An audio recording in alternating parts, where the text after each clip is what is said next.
Siamo nella necropoli sannitica di Casalbore. Siamo partiti da Masseria Sant'Elia Oasi con il titolare gestore Giuseppe, che ci sta accompagnando sul sentiero che ci porta a Monte Chiodo. C'è una varietà botanica straordinaria. Qui siamo tra le ginestre, gli ontani, olmi, pini, c'è la felce, tanti fiori che stanno ancora sbocciando, prezzemolo selvatico, e ci sono tanti cardi che stanno fruttificando. Abbiamo trovato piante che hanno già le bacche, come il caprifoglio, in dialetto zucamele. Abbiamo trovato ancora la rosa canina, in dialetto rosa di bosco, con le sue bacche, l'idurzengulo. Abbiamo trovato anche il biancospino, con le sue drupe, che si chiamano spinapulice.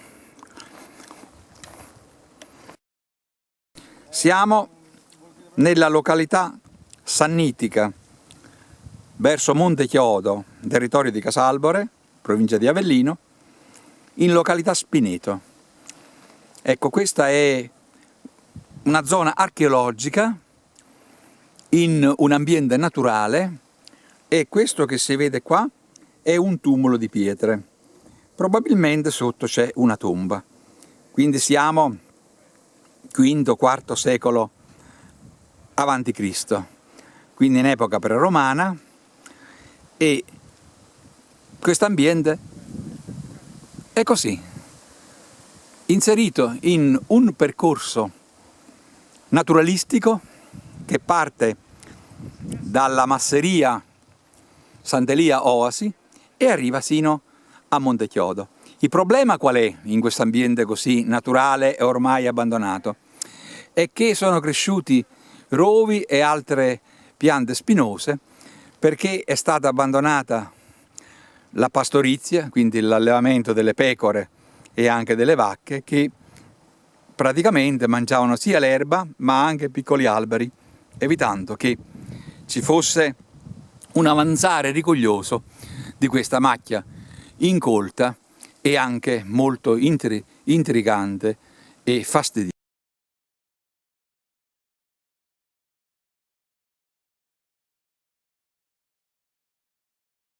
Questa è località Tesoro, quindi è la zona della tomba di un grande personaggio, forse un guerriero, dove c'era un corredo funerario rilevante che è stato recuperato e archiviato, conservato, suppongo a Casalbore o ad Ariano, quindi al Museo Archeologico